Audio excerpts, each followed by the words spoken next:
नमस्ते संजय भैया। हेलो। नमस्ते भैया। नमस्ते नमस्ते। भैया, आप कैसे हैं? आपके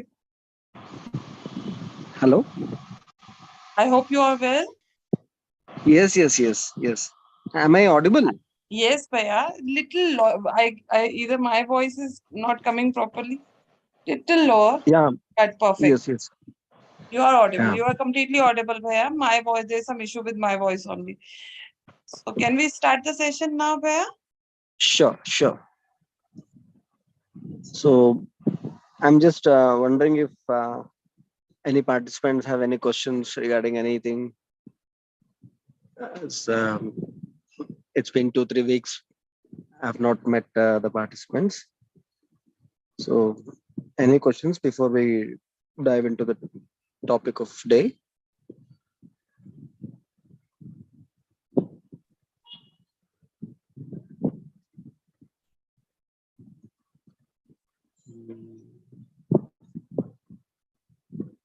So Sundar Bhai is with us. We are going to talk about the health. If any one of our participant is having any query related to the health, I request you to kindly, we have provided mic to you. You can unmute and put forward your query. Rajneesh ji, Rajneesh ji bhai, you have unmuted yourself.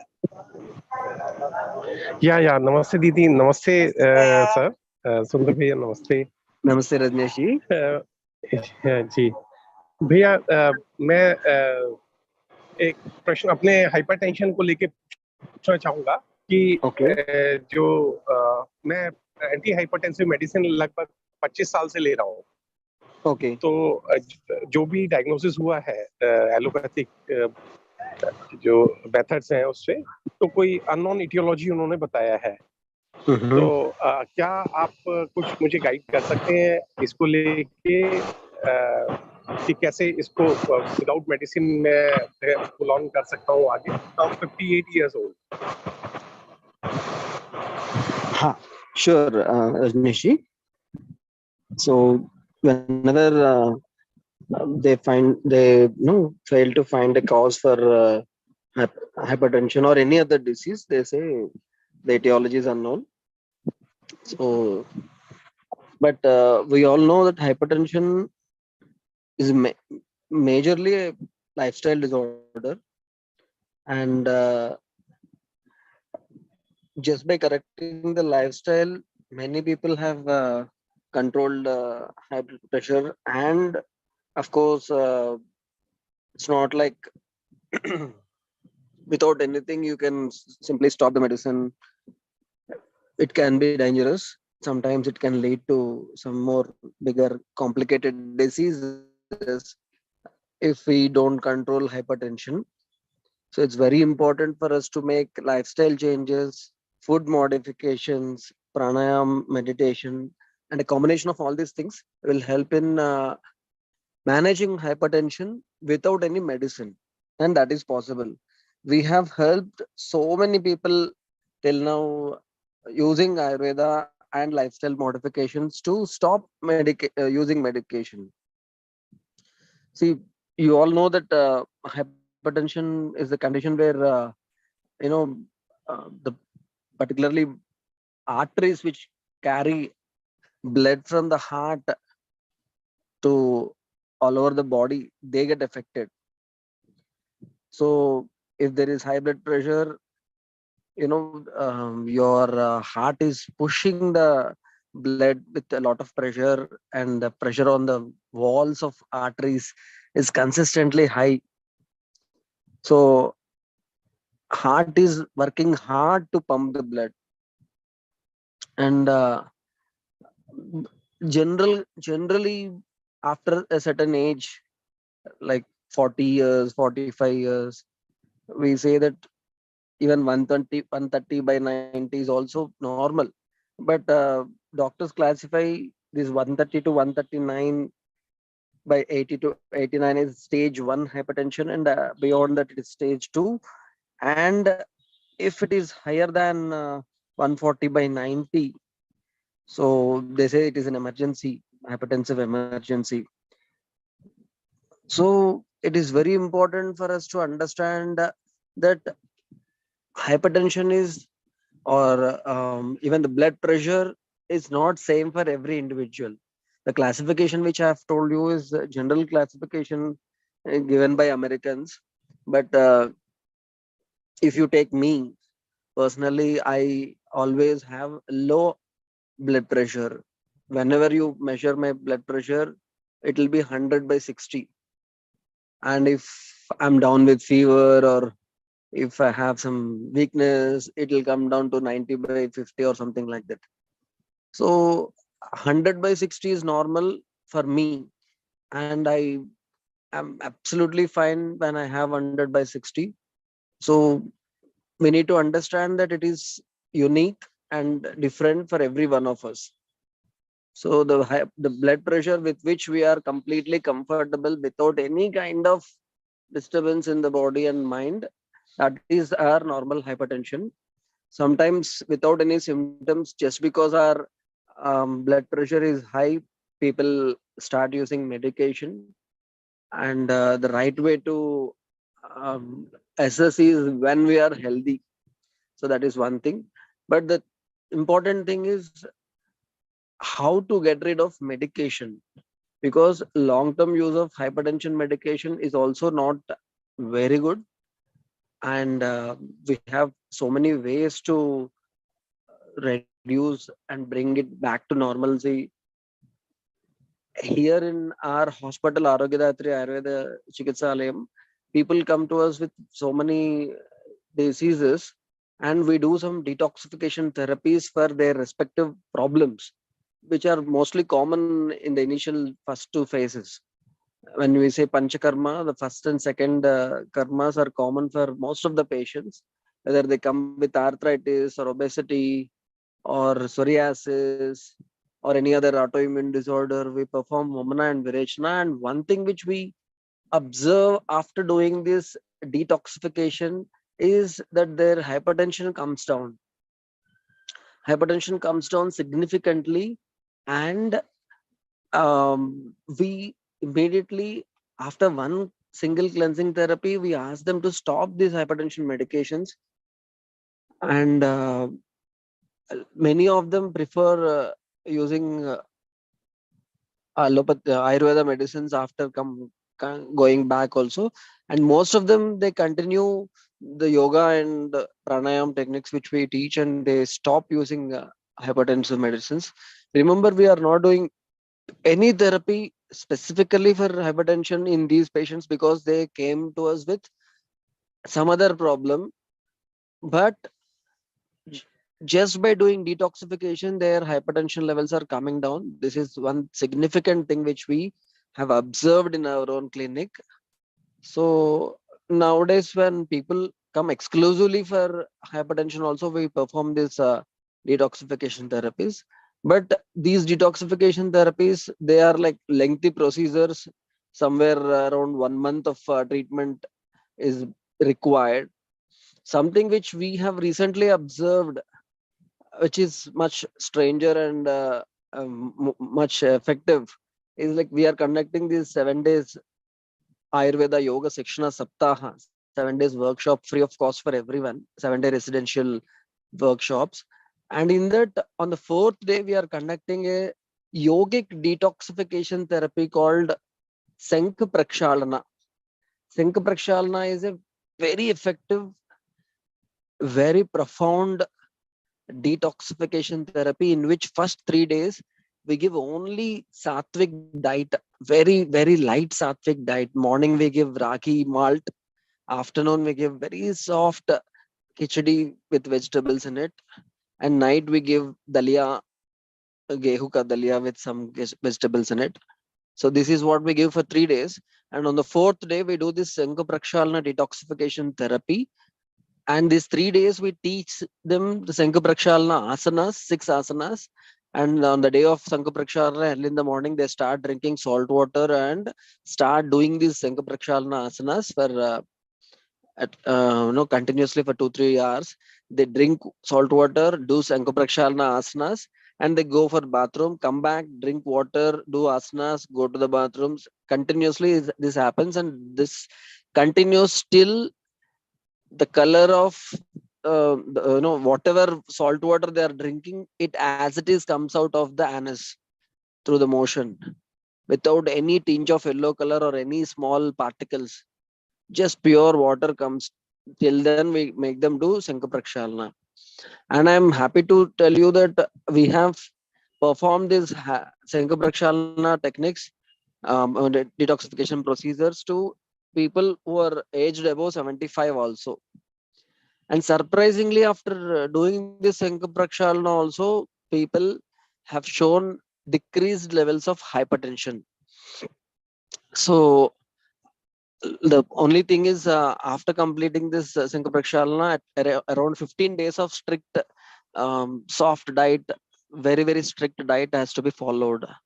So what I have observed is the first one which I have told you about, the Ayurveda detoxification therapies, and this is the yogic detoxification therapy.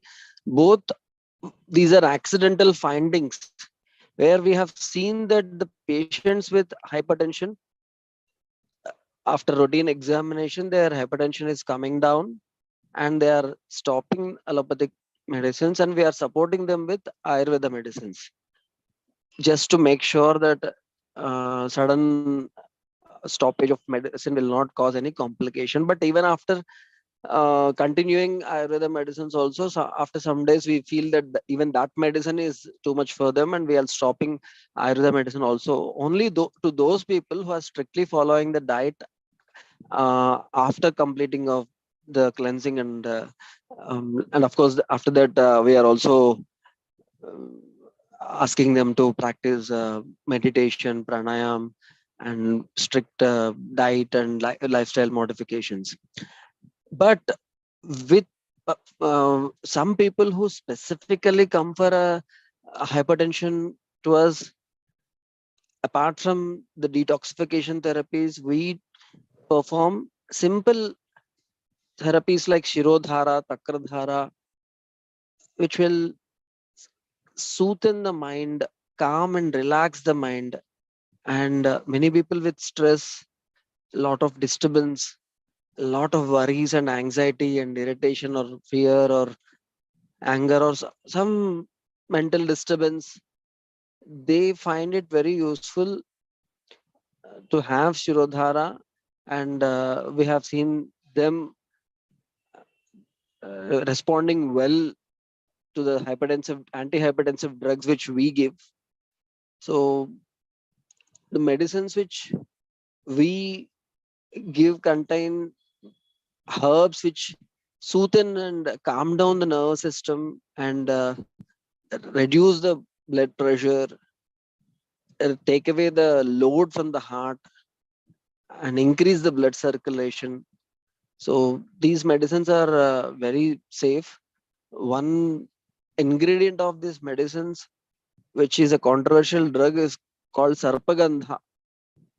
Sarpagandha is widely used in most of the Ayurveda antihypertensive medicines.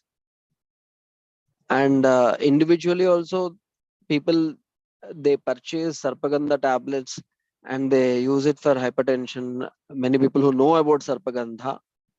And the active ingredient of this Sarpagandha medicine is called Reserpin. Reserpin is a drug which was used as a antihypertensive medicine by allopathic doctors long back, decades ago, because it was very effective. The herb's name is Rauwolfia serpentina. So this particular drug, Reserpin, which was an extract of the herb Sarpagandha, was banned long back by allopathic doctors, scientists, because this particular Sarpagandha, uh, um, which contains this Reserpin, particular Reserpin active ingredient which is there in Sarpagandha, has shown some side effects. And the most dangerous side effect is suicidal tendency. So it was banned. Now nobody uses reserpine in allopathic medicine as an allopathic medicine. But even after so many years, like I can say hundreds of years are um, um, Ayurveda doctors are practicing and using sarpagandha without any side effects. So you might wonder why reserpine is having side effects and sarpagandha, which is the origin of reserpine, is not having side effects. If you take any herb, there are so many active ingredients which balance each other.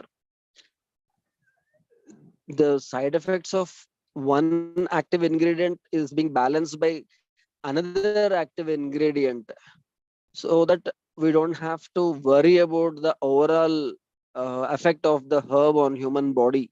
It is designed like that. But when you separate one active ingredient and you try to use it without having the holistic approach, then there might be a problem. So sarpagandha, in combination with so many other wonderful herbs, we have some very effective patent medicines in Ayurveda like Cardo Calm. Even if the BP is too high, also we give maximum one tablet twice a day, which is very, very effective. And very soon we bring it down to one tablet bedtime and then half tablet, and then we stop giving medicine for hypertension altogether. Even in Patanjali Ramdev Baba's store, you get antihypertensive medicine called Divya Muktavati, which is also very effective in treating hypertension.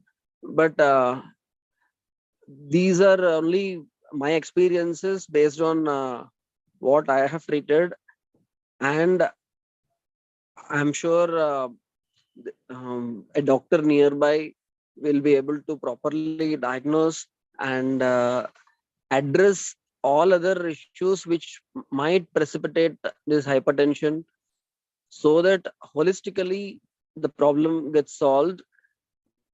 But in my experience, if you are able to correct your lifestyle, correct your food, and use simple herbs initially, you will be able to get rid of hypertension forever. That is my experience. And apart from occasional detoxifications, which I've mentioned earlier, Vamana Karma and Vireshna Karma, or Shanka Prakshalna in yoga, you can do daily detox. This is what Ayurveda strongly recommends for each one of us, every one of us. Daily detox is something which we can all do, and that will help in preventing accumulation of toxins in the future also. And for all of us who are not having any hypertension, also we can prevent hypertension by having daily detox, which is a essential part of our Ayurveda dinacharya. Dinacharya is the daily regimen, morning till night, what we have to do to stay healthy. That is daily regimen or dinacharya. So that is an essential part of daily detox is an essential part. It is very important for us to remove toxins from each and every cell of our body every day, every single day. It's not like maybe once in a year or once in a month you need to do some detox. No, because you are putting toxins every day, you need to work on yourself to remove toxins every day, each and every day. This is what Ayurveda strongly recommends. And for that, the easiest way, strongly recommended by senior most Ayurveda doctors, is to apply oil to the body. You might have heard about a great Ayurveda pharmacy called Arya Vaidyasala in Kottakkal. It is the biggest Ayurveda pharmacy. And also they have Ayurveda University there in Kottakkal, Arya Vaidyasala University, Kottakkal University. And also they have this big hospital, Arya Vaidyasala Hospital. So all three huge institutions were being maintained by a doctor called Dr. P.K. Warrior, who lived for 100 years, 3 months. And even one day before his death also, he was managing all these 3 huge institutions. So never ever in his life he was sick. And during the occasion of 100-year centenary celebrations of his life, when journalists asked about his secret, he said, every day I apply oil to the body and I do some activity and do hot water bath. So that was his secret. And why is it so effective? When you apply oil to the body and do some activity and take hot water bath, you are opening up all the sweat pores and allowing your body to detoxify itself on a day-to-day basis. And these toxins come from each and every cell of your body. Every cell of your body will detoxify itself just by applying oil to the body and doing some physical activity. You will see that lot of sweating happens. Unfortunately, sweating is now considered as a taboo. Once sweating was considered as a virtue. One who sweats is a virtuous person.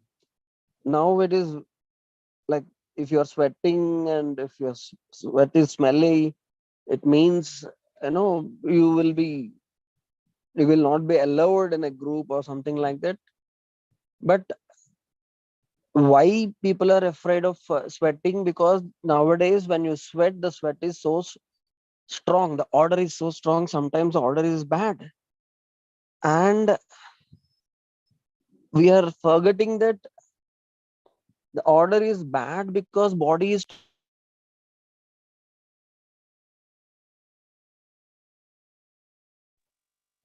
trying to tell us that um, clearly it is trying to communicate with us that this um, lot of accumulation of toxins have happened inside our body, and only way it can tell us that we have to put a stop on putting toxins inside our body is by expressing itself in the form of bad body odor. And that is a signal. Body is trying to tell us this is happening. So now it is our responsibility to understand what body is trying to communicate with us. And it is very important for us to remove these toxins from each and every cell of the body, whereas what we are doing, we are trying to stop that smell by putting some things which will mask that smell. Previously people used to put something on their clothes, some scent or some perfume. Now they are opening their clothes and directly applying these deodorants or something else on their skin directly, which are sealing the sweat pores and not allowing the sweat to come out of the body, which is the most dangerous thing to do. Because sweating is the single most effective way to detoxify our cells, each and every cell of the body. Maximum detoxification happens through sweating, not by urine, not by emotions. It is through sweating you can remove these toxins from each and every cell of the body. And now when body is trying to tell you that there are lots of toxins loaded in your cells, and it tells in the form of bad odor, sweat, and you are sealing these sweat pores, you are not even allowing some of these toxins to come out. Instead, what we have to do, along with sweating, we need to stop putting toxins and start eliminating maximum toxins from the body, start eating healthy food, stop consuming all the stimulants and chemicals and all. So this is what we have to do. to do, but instead of doing all these things, we are just sealing the sweat pores and we are not allowing the sweat to come out of our body. And that will definitely cause so many complications. So just by applying oil to the body and doing some physical activity, preferably under the sun, and then doing a lot, taking hot water bath, just I request all of you to try it once or twice, tomorrow, day after tomorrow, 2 days or 3 days in a row. You just observe, do it, apply some sesame oil, gingerly oil to the whole body. Um, you don't have to apply a lot of oil. Take some 4 5 spoons of sesame oil or gingerly oil or til oil, um, heat it and apply it to the whole body. Then do some physical activity. Go upstairs, expose your body to sunlight, do some physical activity, and then take hot water bath and see how much of sweat will come out of your body and how much of uh, cleansing happens and how fresh you will feel. And this is one important way to reduce hypertension. I strongly suggest to all my patients to apply oil to the body and take hot water bath every day if they want to bring down hypertension.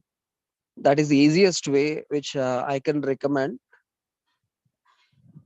So just as I've told you, there are so many Ayurveda doctors who are living at the age of, I personally have a guru, a doctor who is 93 years old, staying in my hospital along with other doctor who is a resident medical officer.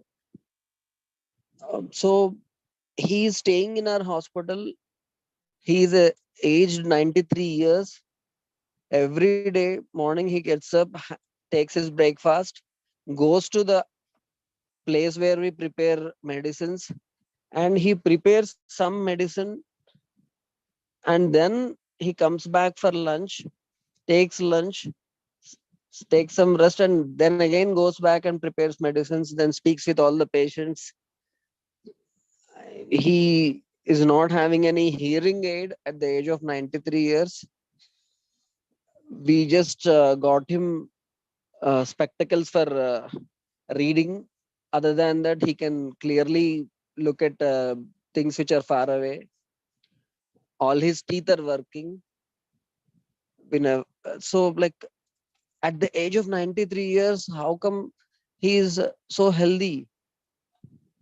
So, these traditional practices, which were mentioned in Ayurveda as Swastha Vritta. Swastha Vritta is a combination of Dinacharya, Rutucharya, and Sadvritta. Dinacharya is day-to-day activities which we do from morning till night. Rutucharya is seasonal modifications we need to observe, particularly like now is the transition period between the summer season and rainy season.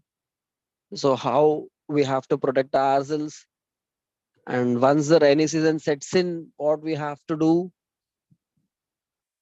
what kind of food we need to take, what kind of activity we should do, what kind of medicines we need to take, if at all, how much exercise we need to do, how much rest, what majority of ingredients we need to avoid, and what are the food items which we have to consume more. All these things were very clearly mentioned in Ayurveda. And the third one is Sadvritta. Ayurveda says that if you follow these three things, Dinacharya, Rutucharya, and Sadvritta, you will always stay healthy. So this is what we are discussing in holistic human health, and from the month of July we are going to conduct FDPs also for faculty development programs. We have already designed these faculty development programs and are going to make videos and all. So what is this Sadvrutta? Dinacharya, you understood from morning till night what all we have to do. Daily detox and proper nourishment, proper work, proper rest, proper sleep, proper food in time and all. Then the Rutucharya is the seasonal regimen. Sadvrutta is the way you need to live to stay healthy, the way you need to communicate with your own self, with your family, with your society, with the nature. That is Sadvrutta. And fortunately, that subject is being dealt in a much better way in the form of universal human values. Unless and until that part is taken care of, particularly when a person is suffering with hypertension, and the reason being a lot of stress, bad relationships, or difficult financial situations, and all other things, all these things will get addressed if the person understands universal human values and puts them into practice in his own life, which is what explained so nicely in Ayurveda also. And that is what is being recommended by World Health Organization also, which says that health is physical, mental, and social well-being. This social well-being part is being taken care of by universal human values. Physical and mental well-being through Ayurveda and yoga, if one can follow properly, I think lifestyle disorders, not just hypertension, obesity, heart troubles, diabetes, and autoimmune disorders, where our immune system attacks our own body and causes more than 100 diseases. And then other diseases like kidney troubles, lung problems, liver problems, even most dangerous diseases like cancer. All these things can be avoided just by following Dinacharya, Rutucharya, and Sadvrutta. So, this knowledge in the right form, palatable form, was written in the form of holistic human health, and the syllabus book holistic health was also completed, and the book will be soon uploaded on the website as a reference material. But we have done certain modifications to the faculty development program, which will be around 42 hours, including 24 sessions of theory and 14 sessions of 18 sessions of practice. That faculty development program has been slightly modified from the original content of the book, and that will be done in the form of 42 videos, and those videos will be given as reference videos for all those people who are interested in taking this knowledge forward to all the students, because students, they deserve this knowledge in a right way, and faculty, they are the best people to take this knowledge. We don't need doctors to teach them about these things, because this is something which we all should know, and we all should tell others. We all should put into practice and help our family members first learn them and put into practice, and then we can also extend this to our extended family, particularly our students, colleagues. So those who are really interested in understanding this knowledge and taking this forward are welcome to join the faculty development program, which will start very soon. For most of the we'll be conducting initially online and then also offline, because majority of the practice sessions, they are very interesting, and there are so many sessions, practice sessions, where we teach you how to communicate with your own body. In universal human values, we have learned that it is very important for us to understand that we are different from our body. So I use my body as a tool, and body is a wonderful tool which will help me reach my life's purpose.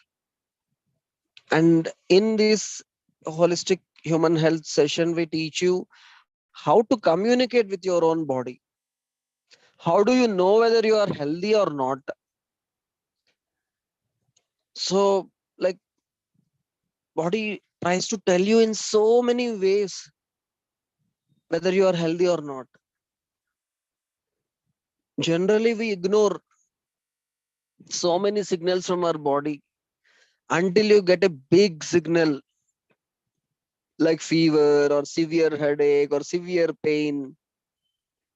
Until then, we just simply ignore all the small signals which our body tries to send to us, indicating some kind of disturbance. So, how do you know that there is no disturbance? How do you know that there is some disturbance which might manifest into a disease in the future? So, this is the essence of this holistic human health, where you learn how to interpret what body is trying to tell you. Body is continuously trying to tell you that I am not healthy, or I'm healthy, or such and such thing is happening in such and such organ. And if you pay attention, it will reveal all its secrets in ecstasy. It will roll over before you, and it will show everything inside, everything happening inside. It will tell you. But the problem is, even if the body is trying to tell you, do we know how to interpret those signals? And do we have that knowledge to properly take action according to the interpretation? So that knowledge will be provided as a part of holistic health. So there are so many questionnaires like health assessment questionnaire, which will help us answer a few simple questions like 25 questions in simple way, yes or no, and you will get a score of your general health. Simple questions like, once you eat food, are you feeling heavy and lethargic, or light and energetic? If you're feeling heavy and lethargic, you are not healthy. If you are feeling light and energetic, you are healthy. Or even if you are getting hunger, feeling hunger in the right time every day, or this hunger is irregular, food timings are irregular, sleep is irregular. So how do you get sleep? The moment you lie down on your bed, are you able to sleep immediately? Then you are healthy. But if you have to put a lot of effort to get into sleep, then you are not healthy. If you listen to the alarm and jump out of your bed, you are healthy. If you listen to alarm, but you have to take a lot of karvate and you have to drag yourself out of the bed, you are not healthy. If you are doing some physical activity and after some physical activity you are tired a lot, or your body is becoming weak, or joints are aching, then you are not healthy. If your body is able to withstand a lot of physical strain and activities, then you are healthy. If you are affected by any simple change in the weather or temperature outside, suddenly it rains and you catch a cold, you are not healthy. Suddenly a season changes and you become unhealthy. So all these are indications that your immunity is not strong, your body is not strong, your digestion is not strong, your metabolism is not strong.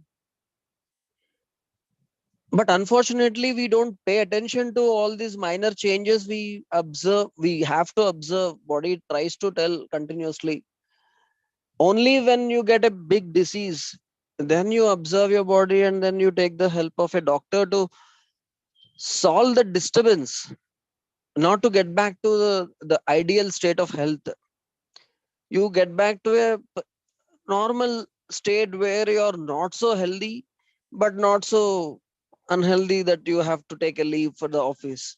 Only when that situation arises, when you have to take a leave, then only you will um, say that I have to go to a doctor and I outsource my health to doctors. So it is not the responsibility of doctors to keep you healthy. When you have a major illness, doctors will treat the illness, but they will not be able to take you towards the health part. That is your responsibility to understand your body, your body's metabolism, your body's functions, your body's signals, interpret them in a right way, earn enough knowledge to take actions against any disturbances so that they will not manifest into a full-fledged disease. So this is something which we all have to do irrespective of what we are doing, whether you are a doctor or engineer or anyone else. If you have a body, then you have to learn about it. There is no other way. You can't outsource your body's health to doctors. Yesterday, I have read a detailed report of World Health Organization about its preparation for any future pandemic. The title of the article was "We are more than prepared for future pandemics." This was the title. So I was interested to know about such preparations because suddenly we can't face another 2 years of lockdown or something like that. So what World Health Organization is doing, how they are preparing for another pandemic, how they are enabling this world population to face another situation if at all it arises.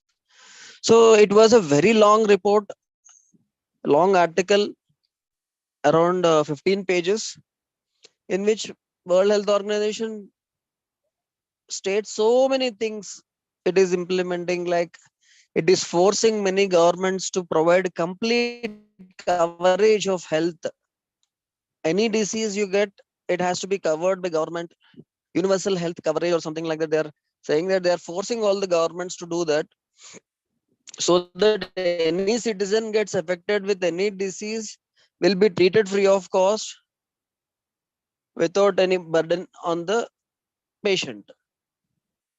So that is something which they are pushing too hard. And of course, they are continuously giving booster doses of COVID vaccine every 6 months to every, trying to give it to many citizens, as many as possible, so that it will not have to see another COVID pandemic.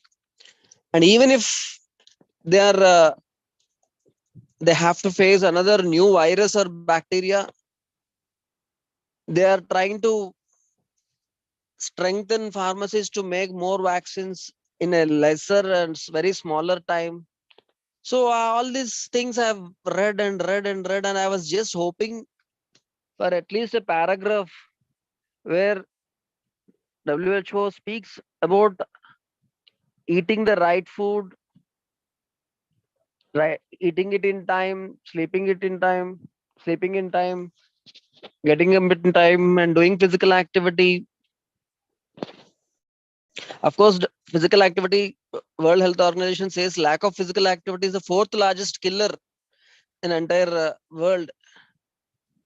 Among all the other diseases, lack of physical activity is fourth largest killer. But in the huge article of 15 pages, nowhere it was mentioned that you have to eat right, eat in right time, sleep in right time, get up in right time, do physical activity, and maintain mental peace. These are the essential things which will increase your immunity and help you get rid of lifestyle disorders which are precursors for infections. Those people who have these lifestyle disorders like diabetes, hypertension, cancer, liver problems, kidney problems, those are the people who are getting affected by new infections. Those are the people whose immunity is coming down. So unfortunately, even World Health Organization is not really worried about creating awareness about these things. Luckily, we have International Yoga Day this 21st June, and our government is encouraging all our citizens to practice Surya Namaskaras, practice yoga, practice pranayam, practice dhyana, and by the time we reach 21st, today is already 16th or 17th, and 16, today is 16. So we have 5 more days to prepare our body, to prepare our mind for a new change. From 21st June onwards, we all can start doing Surya Namaskaras every day before Surya, preferably exposing your body to sunlight after applying the oil to the body and doing Surya Namaskaras can be the best gift you can give to yourself. Out of everything else in the world, if you can give one wonderful gift which will let you live for 100 years without any physical aids, no hearing aid, no walking aid, no spectacles, just pure health, blissful health. If you want to achieve that, one single gift you can give yourself is apply oil to the body, go to the upstairs or balcony and do some Surya Namaskaras while the sunlight is falling on your body. That can be the best gift you can give to yourself, and you can completely forget about outsourcing your health to doctors, because then you will get your health in your hands. You will be the one who will take care of, you will form a rakshana kavacha around yourself and around your family just by leading a healthy life. You don't need medicines, you don't need you know even health insurance or anything else, because nowadays nobody knows how much money to pay for insurance. Previously maybe some 3 lakhs or 5 lakhs is enough. Now after pandemic, 50 lakhs to 1 crore is also not enough. So how much I have to save for my health, and how much I have to save for my health of my entire family? What what if my entire family gets affected in the next pandemic? So these are the questions. So we need to find solution, and that is in our own hands. Dr. Arunachalamji is asking, can we apply coconut oil or neem oil to the body? Yes, sir. Even coconut oil is okay. In fact, in states like Kerala, where the temperature is too high, coconut oil is a bit cooling in nature, and they apply coconut oil to the body. That is fine. And in North India, where sometimes the temperature is too low, they apply mustard oil, which creates a lot of heat. So that is also okay. But gingerly oil or sesame oil, which is also called til oil, is universal. Anywhere you can apply, irrespective of your place. Neem oil is very thick and very strong odor, which you will not be able to remove from the body after applying it. Very, very strong odor. You can use it more like a medicine in skin diseases. And neem oil, you can use it as a nasal drops to open up all the nasal channels, but not for applying to the body as massage oil. Massage oil should not be that thick. It's too thick and too strong in odor. So we have 4 more minutes. If you have any questions, I can take questions before we close it at 8:30. Thank you very much, sir, for very detailed and giving into specifics. Thank you very much. Two questions, very short questions I would like to ask, sir. Yes, One sir. is, I used to do pre-bath massage, as you have made it very clear. Yes. But the what I found after doing that, when I apply soap over my body, and thereafter I found my skin dry. So that's why I started applying oil after a bath, and I again take uh, spill water over my body. So that I'm doing. But you have very rightly mentioned that before bath I should apply oil over my body. So that's the understanding regarding the dryness which I used to have. So how to address that? Yes. Actually, soap takes away most of the moisture. We don't recommend application of soap after applying the oil to the body. So even in our hospital, we give all our patients only the bathing powder, which contains simple ingredients like black gram, green gram, and besan powder and rice powder, and some herbs if needed put in them. So this actually takes away only that amount of oiliness from the skin, and and retains a lot of oiliness which is needed for the skin not to make it too dry. So just try applying oil, and after that take bath with bathing powder made out of basin, and whatever traditional practices, the traditional way you make the bathing powder, and use it after applying oil to the body. That will not take away the entire oil from the skin, and it will not make your skin dry. So this is my personal experience also, and that will also help in one more complication you might get after applying soap is that soap, when it gets mixed with oil, some kind of chemical thing happens, and if you regularly apply oil to the body and clean it with soap, very soon your pipes will get blocked. Pipes in the bathroom will get blocked with white thick chemical like thing, glue like thing, and it will be very difficult for the plumber to remove all those things, which we have seen so many times in our hospital. So we banned the soap altogether from the entire hospital. So that is another complication. But this dryness, many people have complained after applying soap, but not after applying the bathing powder. Please try doing this. If it is winter season and it is too dry, then you can apply oil even after the bathing part. But if you can do it before bath and do some physical activity and let the body sweat and then apply bathing powder, it will be very effective, sir.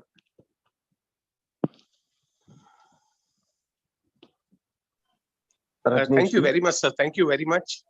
Yes. Yeah, thank you very much. Yes, sir.